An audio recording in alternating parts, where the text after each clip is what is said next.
What would you do if the world tried to silence your truth? For Sarah Mitchell, a 38-year-old Army veteran, that question wasn't just a thought, it was a moment that would redefine her life and shake a nation to its core. Sarah had always been a fighter.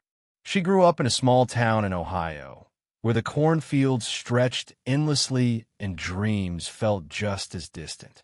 At 18, she enlisted, trading her quiet life for the chaos of war.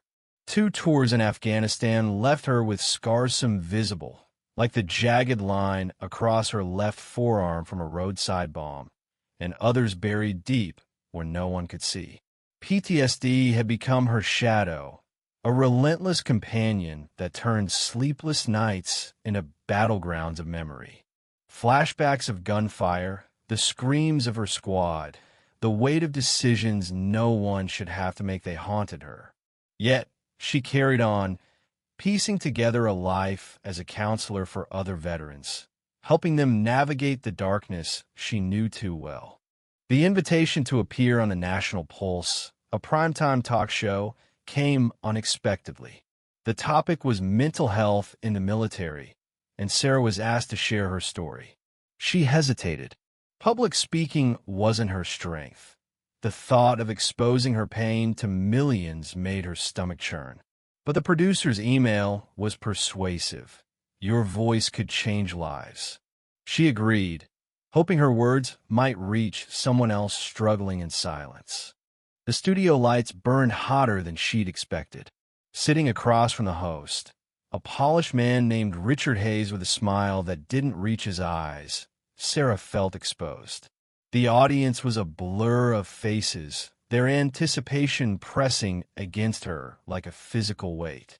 She started slowly, her voice steady but soft, recounting the toll of war, not just the battles fought overseas, but the ones she faced every day at home. She spoke of the VA's endless wait lists, the stigma that kept veterans from seeking help, the nights she woke up screaming, convinced she was back in Kabul.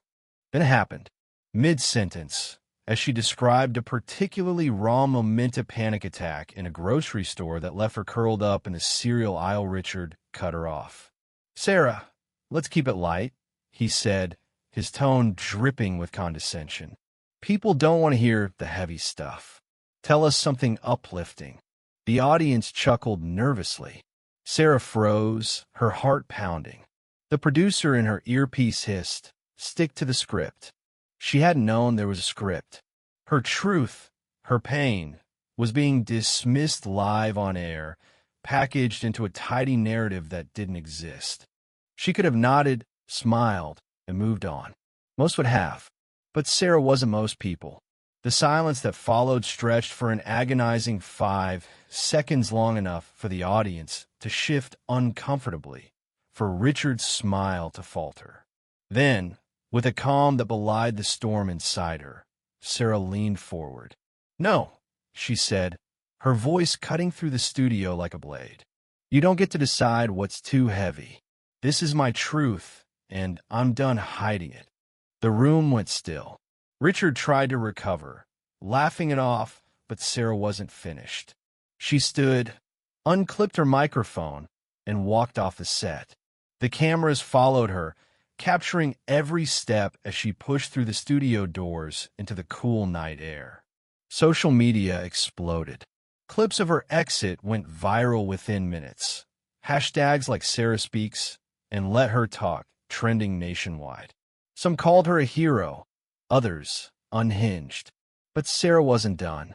The next morning, she woke to a flood of messages, veterans, families, even strangers, thanking her for refusing to be silenced. Among them was an email from a man named Marcus, a retired Marine who'd seen the broadcast. He wrote of his own struggles, how her courage had inspired him to finally seek help. But there was something else in his message, something that stopped Sarah cold. An invitation to a grassroots rally in Washington, D.C., organized by veterans demanding better mental health support.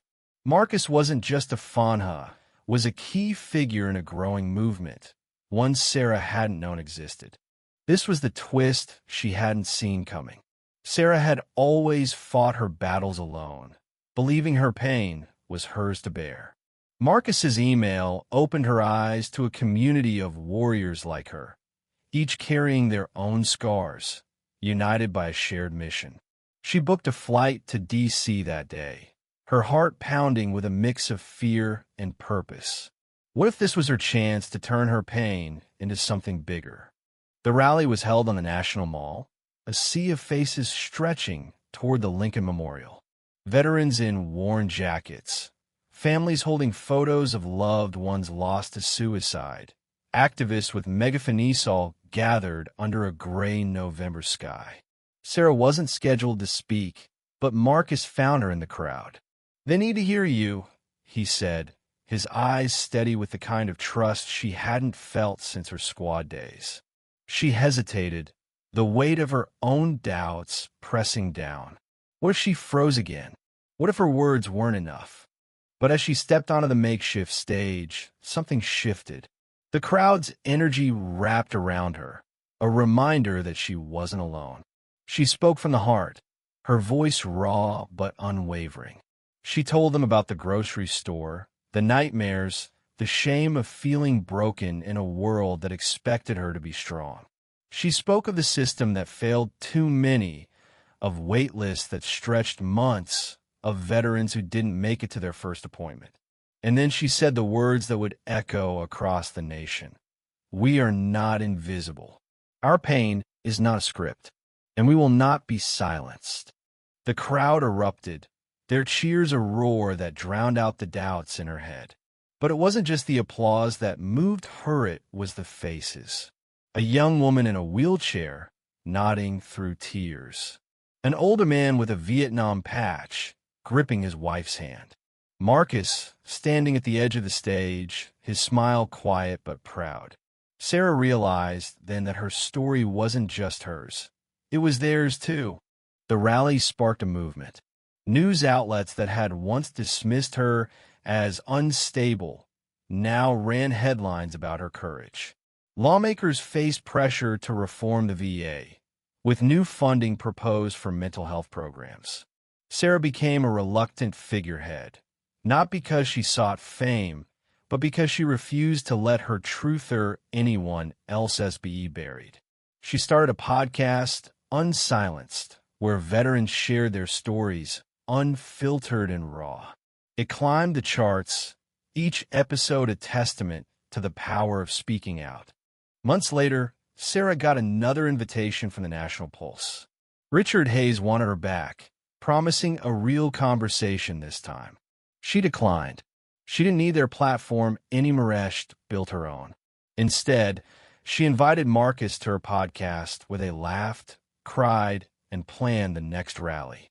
The nation was watching, not because of a viral moment, but because Sarah had shown them what happens when you refuse to stay silent. Her story wasn't about one dramatic exit or one powerful speech. It was about the small, relentless choices to keep going, to keep speaking, to keep fighting for those who couldn't. Sarah Mitchell, the veteran who walked off a stage, didn't just shock a nation, she reminded it that courage isn't loud or perfect. It's the quiet resolve to stand up again and again, even when the world tells you to sit down. And so, the question remains, what would you do if the world tried to silence your truth? Sarah answered with her life. Now, it's your turn.